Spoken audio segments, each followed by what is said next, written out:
Os ouvintes já estão ouvindo aí. 3, 2, 1, começamos nossa transmissão ao vivo pela Link Web TV, que é o canal de TV da Link Web. E nós torcemos hoje para Cruzadas. Bom, primeiro a gente precisa dizer o seguinte: nas últimas 8 ou até 10 semanas, eu nem lembro mais, tanto tempo que a gente vem falando sobre isso, a gente vinha tocando na questão das bets, né?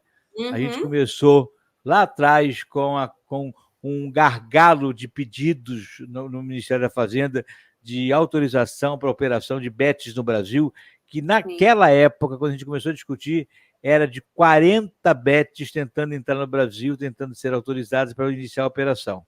Esse número chegou até 113 na fila, e aí o assunto começou a ser discutido, nós começamos a debater sobre essas questões, falamos de pessoas que estavam começando a ter a mesma preocupação. Num determinado momento em que a gente já avançava até para pensar em um simpósio, um seminário sobre o assunto, chegou um relatório às mãos do presidente da República que dizia que 3 bilhões de reais do Bolsa Família haviam sido usados por beneficiados através de Pix para jogar nessas bets. O presidente se aborreceu, mandou o Wellington Dias, que é o ministro da Integração Social, responsável pelos benefícios do Bolsa Família, resolver essa questão. A coisa adiantou um pouquinho mais, começaram a correr rápido, sério, para a questão da regulamentação. Houve um esforço conjunto para adiantar e acelerar essas regulamentações. Algumas empresas foram regulamentadas, outras foram consideradas desqualificadas do processo de regulamentação, portanto, se tornaram clandestinas, né, no caso. E agora o presidente, na semana passada, soltou até uma frase dizendo que se a regulamentação não funcionar, ele vai mandar proibir de vez as bets no Brasil. Se ele estava bravatando, se ele estava realmente falando revoltado, indignado pela situação, a gente não sabe.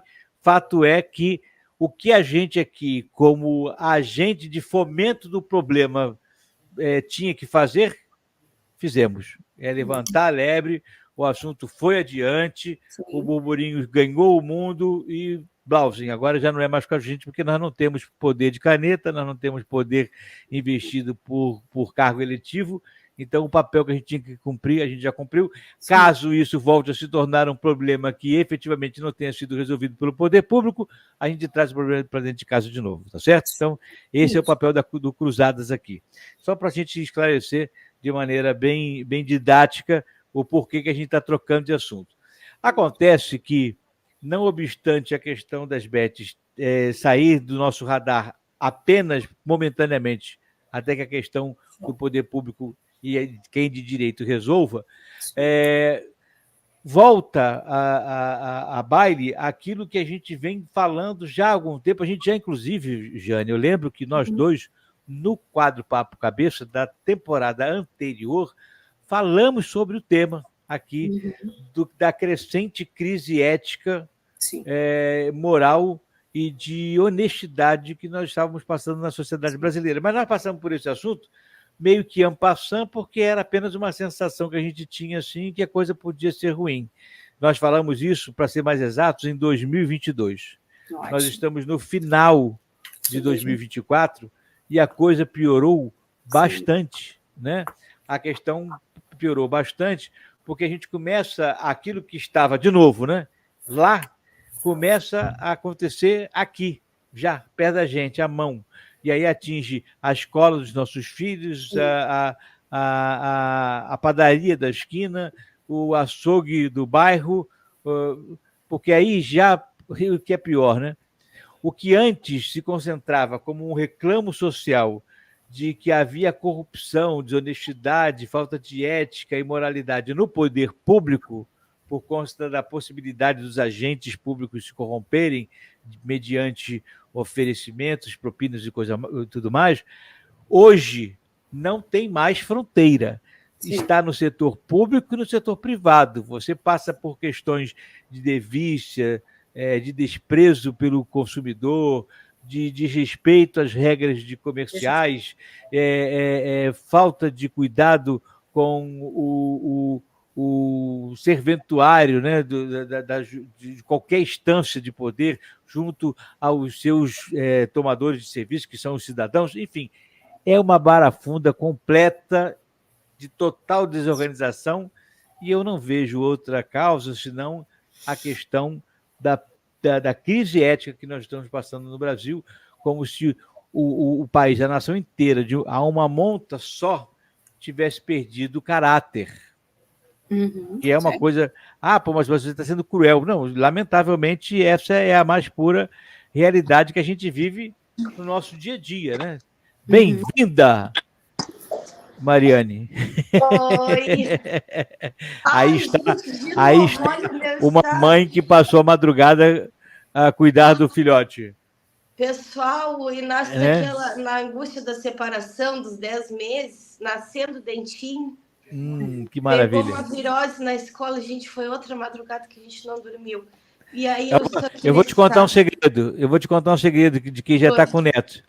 Não será a primeira e haverão muitos. Haverá muitos.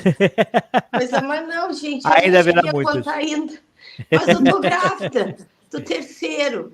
Do terceiro? Que coisa boa. Eu tô com essa cara inchada. E o primeiro filho, a Isadora, eu fiz fertilização in vitro porque eu achei que eu não fosse engravidar, me deu um desespero. Porque eu já estava ficando velha e estava na pandemia. E aí veio depois o Inácio natural e agora o outro nenê. Nossa. Um atrás do outro, gente. Um atrás do outro. Você quase tem trigêmeos dentro de casa. Nossa. Força, coragem, resiliência. Estamos aqui para te ajudar. Estamos aqui para te ajudar. E é por isso, viu, Jeane, que a gente precisa realmente fazer essa sociedade melhor. Porque onde é que vão viver Inácio e os outros filhos da Mariane? Em que ambiente eles vão viver? Né? Em que ambiente o Gregório vai viver? Em que ambiente o seu filho e sua filha vão viver? A Helena e o Heitor. Então, né? Pois é, então a gente precisa efetivamente começar a pensar em tornar essa sociedade melhor. Não podemos mais permitir que essa crise ética, moral e de uma imensa desonestidade avance a monta que está avançando. Eu quero começar esse nosso bate-papo lendo uma frase que eu sempre gosto de emblemá-la no início desse bate-papo, que é uma frase muito conhecida do patrono da profissão de vocês, que é o Rui Barbosa, né? Patrono da advocacia, não é isso ou eu estou enganado? É isso mesmo. É isso mesmo, então tá certo. Então vamos lá, olha aqui que diz o que dizia Rui Barbosa. O Rui Barbosa, a gente não pode esquecer que morreu ainda no século XVIII, né? Viveu no século XIX, perdão. Viveu no século XIX. Lá atrás, ele já dizia o seguinte, abre aspas, de tanto ver triunfar as nulidades, de tanto ver crescer as injustiças, de tanto ver agigantar-se os poderes nas mãos dos homens, o homem chega a desanimar-se da virtude, a rir-se da honra e a ter vergonha de ser honesto. Fecha aspas. Então você veja a angústia que deve ter atingido o Rui Barbosa ao cunhar essa frase, em que sensação de impotência, né? de medo, né? A sensação de insegurança do futuro que haveria de viver a nossa nação para chegar a cunhar uma frase dessa. Ele devia estar perplexo, percebendo que viria adiante. E esse adiante chegou. Se podemos, por assim dizer, ele nada mais foi do que um profeta da sociedade, um profeta da realidade que viveríamos num futuro não muito longe, não muito distante da sua morte. Até agora aconteceu tudo isso que nós estamos vivendo. Já acontecia lá e acontece em muito maior escala agora. Ou seja, primeira coisa que a gente precisa conversar, já que a gente vai tentar ser o mais didático possível, uma vez que estamos pegando um assunto do início, bem do início dele. Vocês concordam que essa crise ética existe? Sim. Vocês concordam que a gente está perdendo o senso ético e de honestidade na nossa sociedade? Qual é a visão de vocês? Vamos começar pela Jeane, que já estava aqui. Vamos esperar a Mariane tomar fôlego desde a sua chegada. Jeane, por favor. É importante a gente resgatar, como você bem falou, né? Que a gente já traz esse tema da ética regendo todos os nossos bate-papos. Que bom que você lembrou que isso era um tema que a gente trouxe em 2020, retomamos agora, 2022. Não, falamos em 2020 também, mas em 2022 né? a gente falou bem dele. 2022 e agora em final de 2024 é um tema que tem que ser presente, recorrente às nossas reflexões. No bloco anterior a gente estava falando de violência e não dá para discutir violência sem discutir a questão da ética, né, da corrupção, que é uma coisa, o oposto disso que vai puxando leva a violência, outra, não tem dúvida, né? O oposto disso leva a corrupção. Então, e aí leva como os efeitos colaterais a desresponsabilização, né, a desimplicação. Então, discutir ética também é um outro tema central. E foi muito bom. E Mariane, eu vou também depois passar a bola para Mariane, porque vai ser bom, né? Eu sou futura estudante de Direito, mas assim, foi ótimo você resgatar Rui Barbosa, né, para poder falar sobre isso. Foi um grande jurista, não é isso, gente? Demais. Contribuiu para a nossa reflexão. E eu ontem tive aula, quarta-feira, aula de hermenêutica. E os debates foram profundos em sala de aula, mas assim, só eu queria aprofundar, nem a professora queria aprofundar a discussão. Porque assim, tudo é uma manipulação da verdade, né? Dependendo do lado que você esteja defendendo, e né, a Mariane vai trazer isso, que fala com maior propriedade, porque atua dentro do direito. E aí eu fui na minha intenção provocativa, de inocência, falar sobre a questão ética. E aí eu queria que ela realmente, ela e todos nós, validássemos a dimensão. E eu fui chacota na sociedade. Eu sou chacota porque isso parece que a gente não pode ter. Não quero usar a palavra purista, não é legal, Jansen, mas você vai entender. Mas uma palavra que pudesse dizer assim: a gente precisa falar sobre ética, sim. A gente precisa falar sobre valores que estão em crise. E por que não trazer a ética que diferencia de moral, né? Então, a gente precisa trazer a ética para dentro dos debates para poder falar. E aí, eu servi mas você vive em que mundo? E aí eu estou sempre sendo levada para um lugar que aí não é agradável, porque, assim, o direito tem que pensar. O direito, não só o direito, mas como você abriu o quadro falando de Rui Barbosa, o direito tem que pensar sobre essa respeito. Aliás, mais do que qualquer outro, concorda? Mais Porque do que qualquer outro. Se o direito não lutar pela ética, que direito o direito terá de reivindicar o direito? Perfeito! E aí a gente vai cair na questão crucial, que é a manipulação da verdade. E aí a gente se perde nesse processo todo. E aí a gente precisa, né, trazer esses elementos. Mari, vou passar a bola para ti, para eu não me alongar, porque já estou aqui também empolgadíssima com a temática. Gente, eu amo esse tema, eu passo falando disso nas minhas redes sociais, e com relação ao Rui Barbosa, essa frase foi utilizada por mim na confecção do nosso na leitura. TCC? Não é do TCC, é do discurso da formatura. Da formatura, tá? Isso. Fui eu que redigi e eu utilizei no final essa frase, essa citação do Rui Barbosa. E aqui no escritório, qualquer coisa que a gente vê de absurdo, a gente, meu Deus, o Rui Barbosa deve estar apavorado, se remexendo no caixão de tão absurdo que é. Ele é uma referência para nós juristas, com certeza, um dos primeiros juristas do Brasil, e que nos traz uma gama de reflexões e muitos conteúdos que são utilizados até hoje. Então, é fenomenal utilizar ele como parâmetro para discutir esse universo da justiça. Direito e justiça precisa urgentemente resgatar esses valores de ética e de moral. E eu digo para ti, Giane, não é só da tua época. Lá eu, há 17, 18 anos atrás, quando eu tive filosofia, porque a gente tem filosofia no curso de Direito, as pessoas saíam, gente, da sala de aula para ir beber cerveja. O meu professor, o Jandir Zanotelli, foi padre, depois se casou.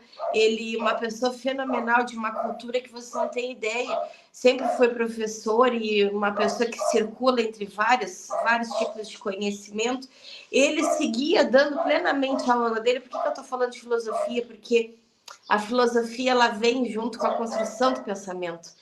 E a gente precisa passar pela filosofia para chegar na ética e na moral. Sem filosofia a gente não consegue falar sobre isso, né? Pelo menos no meu entendimento não tem como. Aí a gente passa a bola para o Jansen. E ele simplesmente dava aulas maravilhosas e as pessoas se retiravam, gente. A coisa mais triste do mundo.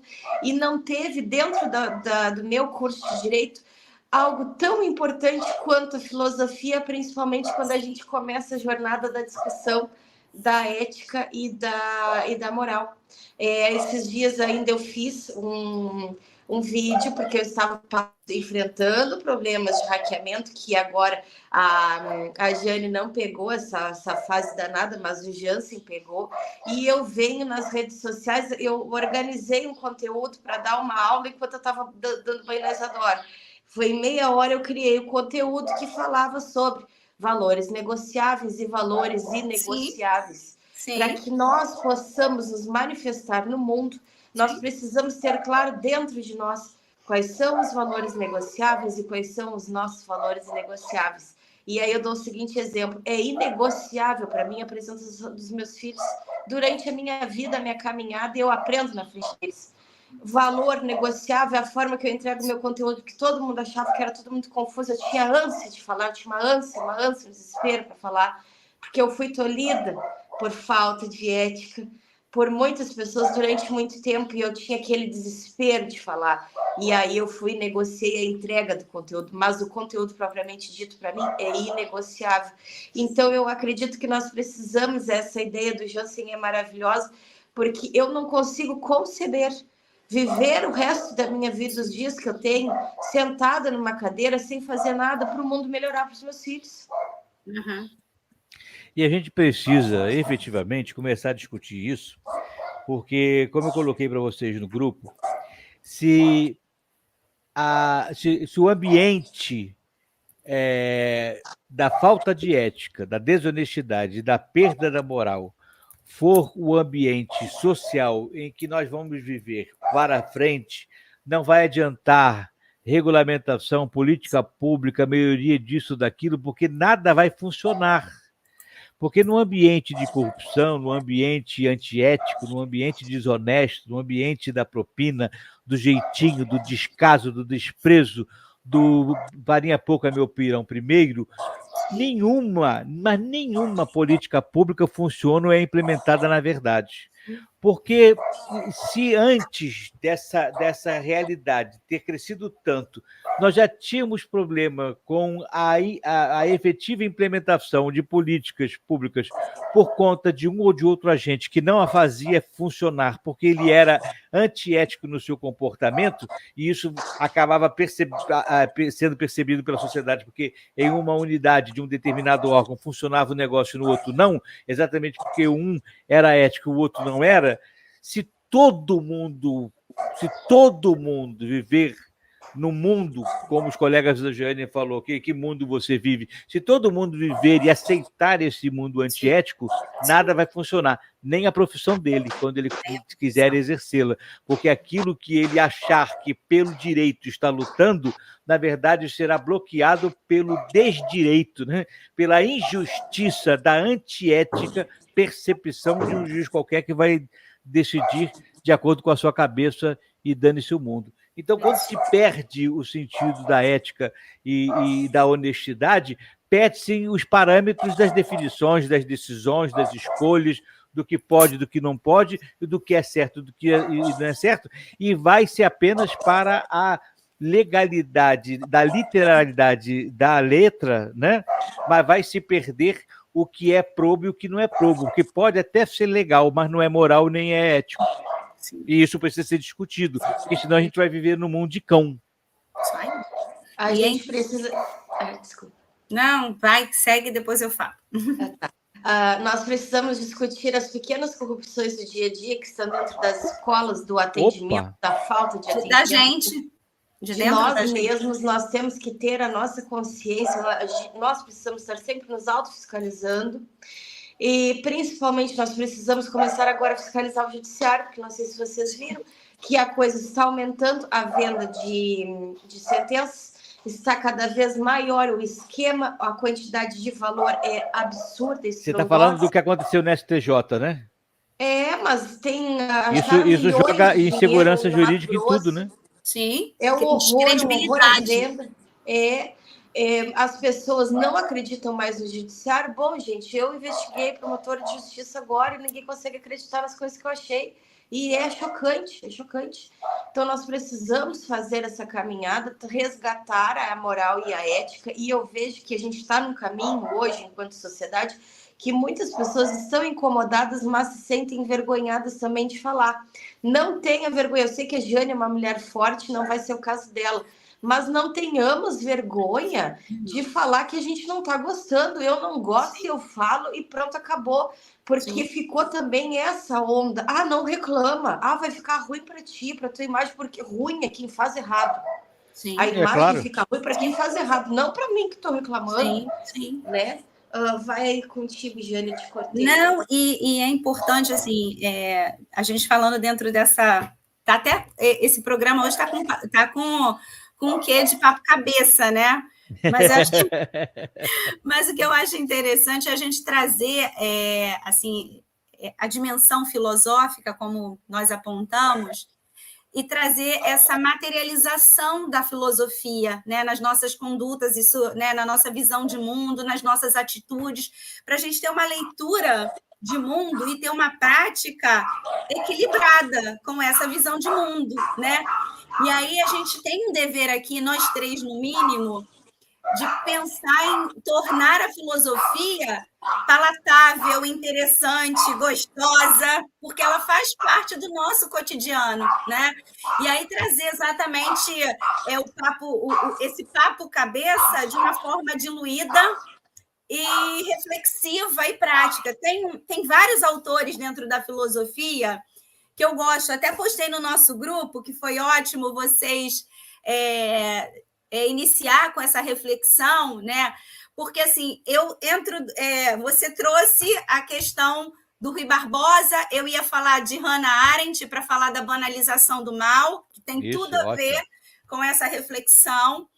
E depois, eu gosto muito de um filósofo americano chamado Lou Marinoff, que ele fala mais Platão e menos Prozac. Ele é muito assertivo quando ele contribui com uma obra, muito que bom. Ele fala que o Platão ele deveria ser lido e compreendido melhor do que os psiquiatras obsoletos, né? Porque, assim, no lugar de divãs e conversas intermináveis, o tratamento é a filosofia. Aí ele fala uma frase de impacto que eu adoro.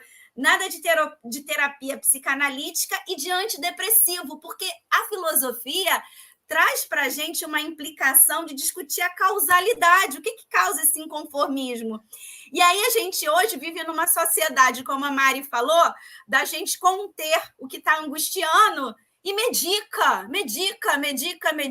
acha na prateleira um medicamento para sublimar essa questão, ou então eu estou aflita, eu vou para o shopping consumir para compensar essa sensação.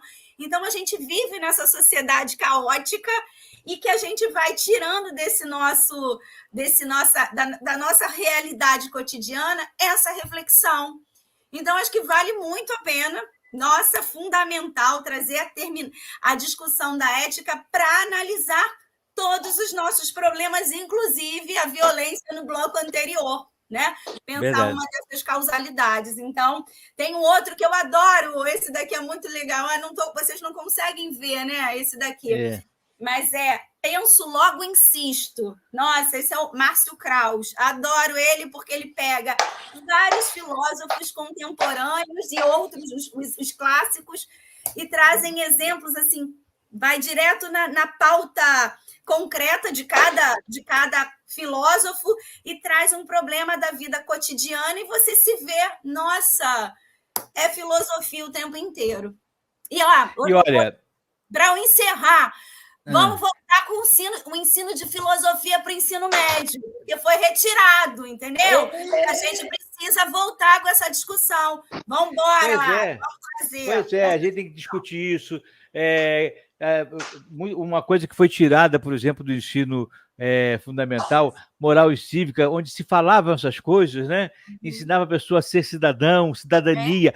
Mas isso era usado pelo governo militar para fazer ideologização. Tá bom, mas o princípio pode continuar existindo. Só precisa ser reformado, ser orientado melhor, mas precisa coordenado, existir. Né? A gente falou muito de coordenado dentro dessa lógica, porque eu acho também, como uma professora, né? Eu acho complexo você selecionar uma única disciplina para dar conta de tudo isso. Eu, claro Diane, penso de que esse tema tem que transversalizar toda a política educacional. Então, a ética, a moral, a dimensão cívica, essa temática ela tem um sentido de nacionalidade. Esse é um tema que deveria transversalizar todo o nosso currículo, e não só uma disciplina. Minha questão é não deixar isso somente... Eu acho que quando você discute um problema de matemática financeiro, você está discutindo ética por detrás disso, né? Então, a gente precisa tornar os conteúdos mais reflexivos, né? mais críticos, inclusive. E uma coisa que você falou, quando o pessoal perguntou para você, em que mundo você vive? A resposta pode ser clara, num mundo que eu não quero continuar vivendo. Eu vou adotar, porque o de Alice não funciona mais, né? Em que mundo você vive? Num mundo que eu não quero continuar vivendo e não quero que vivam meus filhos e meus netos. Quero viver num mundo melhor, quero preparar um mundo melhor para eles. Se você está satisfeito com o mundo que vive, você está satisfeito com esse mundo cão. Só que eu não quero viver nesse mundo cão, não quero morder canela de ninguém, não quero me vender e não quero morrer de depressão. O que a minha preocupação e o que eu trago como preocupação, eu juro que eu vou ser sucinta para deixar a palavra aí para você, senão eu levo isso. Mas o que é importante é que, assim, eu fico pensando no tom professoral, né, que a gente conduz. Eu estou ali achando tudo muito fascinante em sala de aula, né, com 50 anos, retomando a faculdade de Direito que eu desejei há 30 anos atrás e agora fazendo a faculdade. E aí dizer assim, quanto que o professor que ali está conduzindo a música não aprofunda essa pauta. E aí também deixa sucumbir a todo esse processo que é dado de fora para dentro. Então, produtividade, tem que dar o conteúdo sem reflexão, tem que, né, sem aprofundar determinadas temáticas. Tem que cumprir a pauta, né? Tem que cumprir a pauta da... E aí eu falei assim, gente, que lamentável. E assim, na turma tem uma galera mais velha que não se importa tanto com essa temática, né? E tem uma galera grande, a maior parte da galera é jovem e que está assim, que está num automático recorrente, que isso também me preocupa. Esses jovens não deveriam estar preocupados, porque eu lembro que quando eu assumi a minha pauta esquerdista ou de esquerda, ou socialista, foi nos melhores momentos da minha vida, foi na minha juventude. Então, se eu não me deslumbrar e não me apaixonar pela pauta social enquanto eu estou jovem, não é na minha velhice que eu vou olhar o processo. Pensar as questões da desigualdade, as formas de resolver. Então, o que eu peço a mim mesma, que eu assumo um compromisso, é de não perder esse brilho nos olhos e essa necessidade e sensação de fazer a diferença, mesmo com 50 anos. Deixa eu te perguntar uma coisa, Mariane. Você acredita que essa perda gradativa, né, que se agiganta de ética, de honestidade dentro da nossa sociedade, tem alguma coisa a ver com o pragmatismo da vida moderna? Tem a ver com a necessidade de resultado, de utilitarismo nosso e das coisas, onde eu preciso dar resultado, senão eu sou demitido? Então, a ser demitido, eu sou desonesto, eu sou antiético para dar o resultado que eu preciso? Será que o pragmatismo não me faz ser antiético na hora de escolher determinadas questões e assuntos para lutar? Porque eles vão me dar mais dinheiro do que aquele outro, que é só uma questão ideológica, ainda que seja proba, mas não dá dinheiro efetivamente.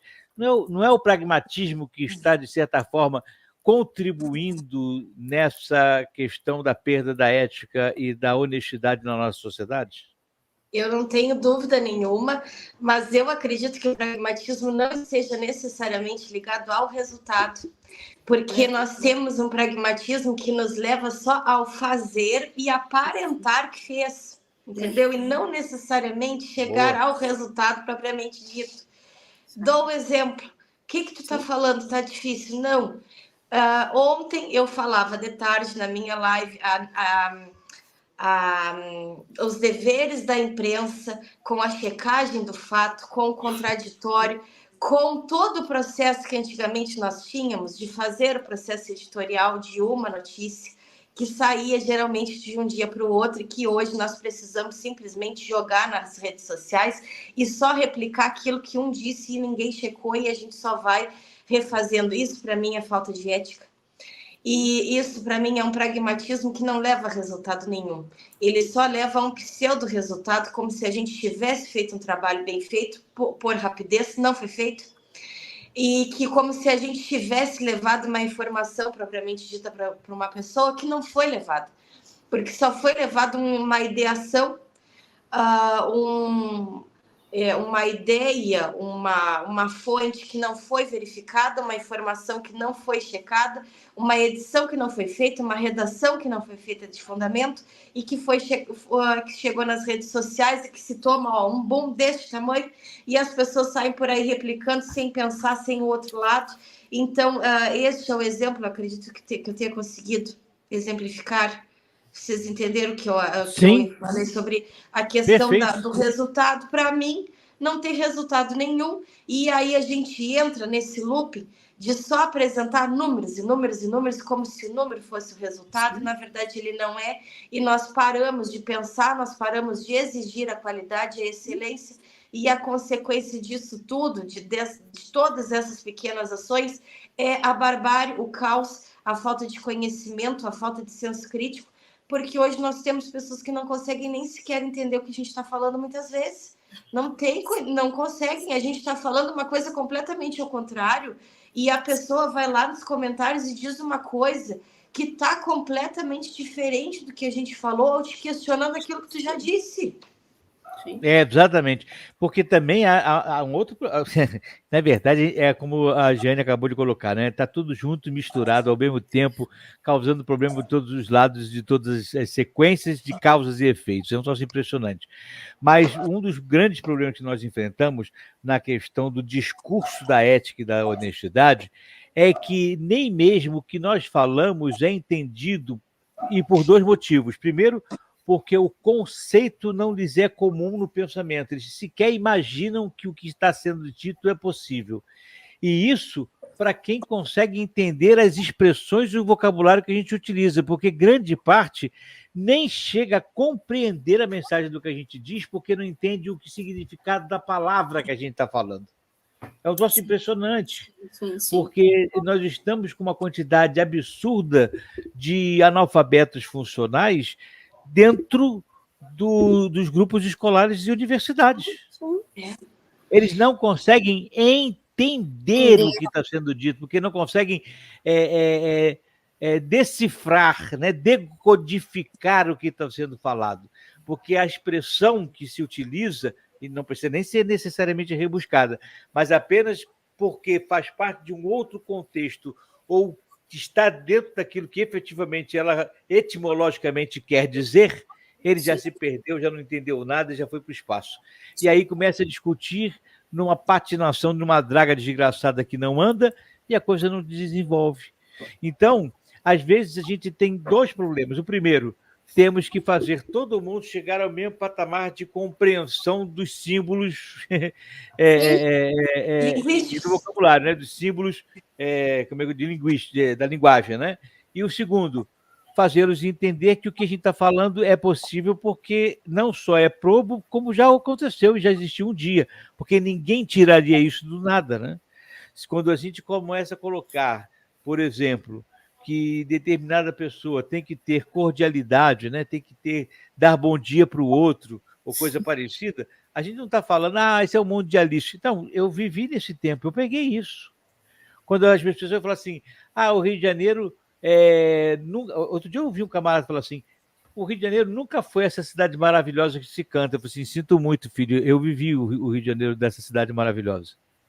Se você não viveu, lamentavelmente, mas eu vou te dizer que eu vivi. Eu fui jovem, né, adolescente jovem, no Rio de Janeiro, que eu saía da Tijuca às 2 da manhã, vinha andando até o Caxambi, sem medo de absolutamente nada.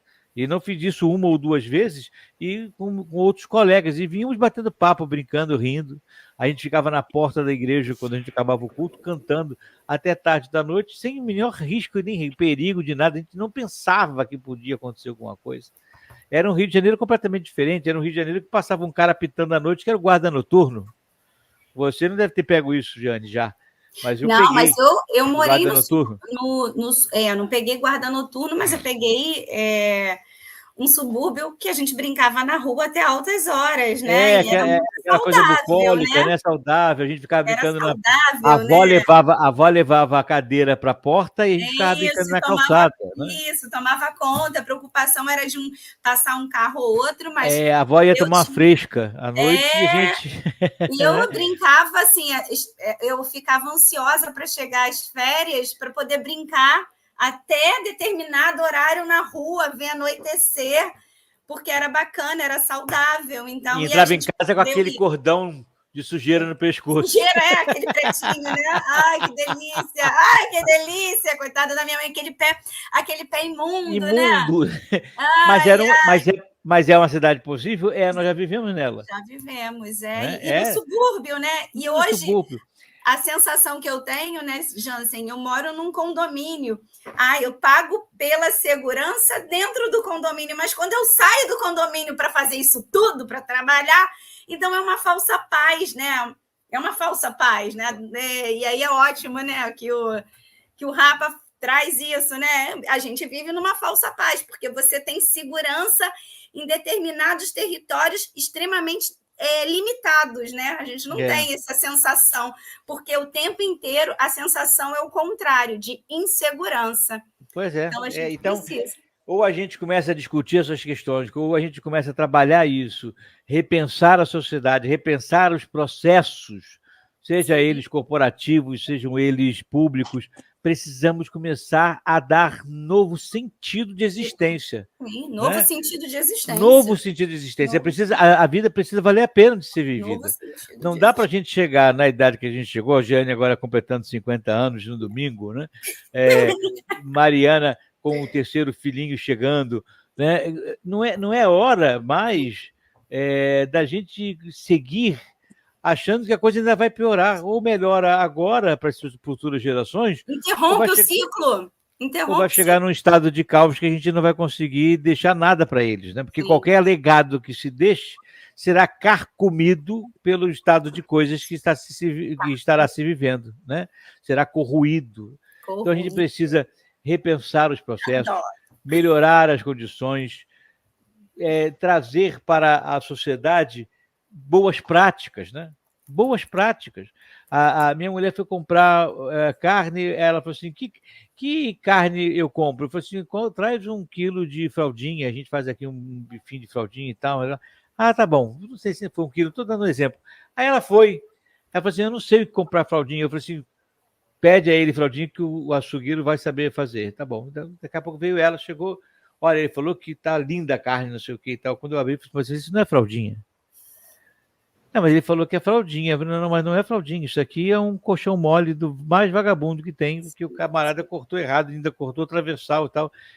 Aí eu fui lá, fui reclamar com o camarada, e ele falou assim, não, mas ela falou que é fraldinha. Eu falei assim, mas isso aqui não é fraldinha, Não, mas a fraldinha aqui é assim. Como assim a fraldinha aqui é assim? Como assim? Ele acabou de lançar uma nova. Né? Quer dizer, são uns absurdos, porque ele tem que dar alguma resposta, ele está chutando a minha cara e ele passa por cima da verdade. Me fazendo de boba, de otária. Me fazendo de idiota, achando que eu sou um imbecil, né? E eu podia ser mesmo imbecil. Coincidentemente, eu conheço um pouquinho do que é fraldinha, do que é carne e tal. Não sou um expert, mas eu conheço quando é uma fraldinha, porque ela vem, né, montadinha. Não, fraldinha aqui é assim. Como assim a fraldinha aqui é assim? E aí, você chamou, você não falou, não usou que ia chamar o Código de Defesa do Consumidor, aí ele te deu depois a parte certa ou te devolveu o dinheiro? Acontece, querida, que quem me deu essa resposta foi o dono do açougue. Ah, tá. Não foi mais o açougueiro. Então, não só a gente foi ludibriado pelo açougueiro, né, o servente da carne, como a resposta me foi dada pelo dono do açougue, dizendo que ali fraldinha é aquilo. Entendi. E aí, eu vou fazer o quê diante disso? Ou eu vou arrumar um problema, e aí a gente começa a ser apontado, que aí a coisa se inverte. Em vez de eu dizer que o açougue é ruim, o cara vai dizer assim, aquele ali é um pé no saco, aquele cara ali, ó, não vende para ele não, que tal. Ou então passa a perna nesse safado, ele quer carne, cospe na carne, bota no embrulho e manda para minha casa. Porque, além de tudo, você tem que ser punido por querer ser bem atendido. Sim. Isso aí, mas isso aconteceu só com você. Gente, isso acontece o tempo todo, com todo mundo, em todas as instâncias. Eu estou usando o açougue como um exemplo. Sim. Estou usando o açougue como um exemplo apenas lateral para a gente identificar aonde é que a gente precisa começar a agir. Porque, a corrupção está dentro da gente. Exatamente. Porque falar de ética, de necessária ética, né, de crise ética e de crise de desonestidade, fica parecendo que a gente está falando só de palavras bonitas. Sim. E eu estou tentando trazer para a realidade onde é que ela se traduz. Sim. Onde é que está essa falta de ética? Onde é que acontece essa desonestidade? São nessas pequenas coisas. É no hacker que toma conta da Mariane nas redes sociais. Sim. E a Chincara estraga a vida social dela todinha, utilizando com má fé, utilizando os seus códigos, fazendo uso dos seus documentos pessoais, profissionais e tudo mais, né? É o camarada que te atende mal, Jeane, é o próprio colega de aula que diz: está vivendo em que mundo? Porque ele já está completamente acostumado, né? Cauterizado, ele já está completamente anestesiado por esse mundo cão em que ele vive, e ele com certeza é muito mais jovem que a Jeane, e aí ele já se acostumou com esse mundo cão. E eu estou falando isso, Jeane, porque quando eu fiz filosofia na UERJ, eu também estava com 50 anos, e eu sei exatamente o que é viver com um pouco mais de idade para falar sobre questões nada mais discutível, né? Nada mais necessitado de ilações, de reflexão do que a filosofia. Mas também lá a coisa funcionava desse jeito. O professor precisa dar a matéria está dada e a discussão ficou para depois e ninguém volta ao assunto, ninguém volta a falar daquilo, porque já passou, já cumpriu a pauta, já dei a matéria e vai cair na prova. E um abraço. É isso aí. Então, é por isso que eu falo que eu fiz teologia lá na década de 80, mas só que eu estudo até hoje. Sim. Porque ou você se aprofunda, ou você se desgasta, ou você se debruça sobre aquilo como sentido de existência, ou você apenas vai cumprir tabela e vai receber canudo no final do curso. E não é isso que a gente quer. Eu não quero aprender esses princípios, a gente quer conhecer isso, adaptar na vida, aplicar na existência para tornar o mundo melhor. Essa é a nossa intenção. Então, eu estou trazendo aqui esses exemplos exatamente para a gente ver o seguinte: é disso que está se falando. É nisso, no camarada que vai te vender uma água no trânsito, porque está um calor danado, 45 graus à sombra no Rio de Janeiro, tu compra uma garrafa de água que está fechada, mas aquela garrafa de água, na verdade, foi enchida na bica de um guandu qualquer, ali, que não é uma água mineral, Isso. o cara está se locupletando, ganhando o dinheirinho dele. Sim, sim. E aí você fala assim, puxa, mas nem o guarda municipal para proibir o cara de vender aquilo ali, ele não vai proibir porque ele está ganhando o dinheirinho dele também, porque ele deixa o cara vender e o cara dá uma comissão dele no final do mês. Sim, Ou sim. seja, é corrupção sobre corrupção, é falta de ética sobre falta de ética, é um mundo de bandidagens se desdobrando, se multiplicando, e a gente tentando viver no meio dessa selva. Fala, Mariana, desculpa. Não, da questão da carne, eu me lembro que um tempo atrás eu fui numa lancheria aqui famosa e eu pedi um X de alcatra. E veio, a primeira mordida era uma coisa horrorosa, dura. Eu cheguei e disse, mas gente, isso aqui não é alcatra. E ela, não é mesmo, não, é sim, é colchão mole. Eu digo, colchão mole não é alcatra. É sim, agora virou alcatra. Alquimia. O açougue agora é uma agência de alquimia.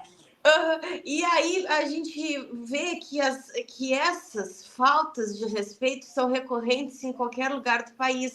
Mas eu queria só dar esse exemplo para dizer o seguinte: será que não tem que ter uma outra nomenclatura para a reincidência da falta de ética? Porque olha aqui, a gente está falando da falta de ética 1, que é colocar colchão mole dentro do lanche. Gente, eu tenho vontade de rir toda vez que eu me lembro. Colchão mole no lanche que era de alcatra. E aí depois querer me convencer que alcatra virou colchão mole.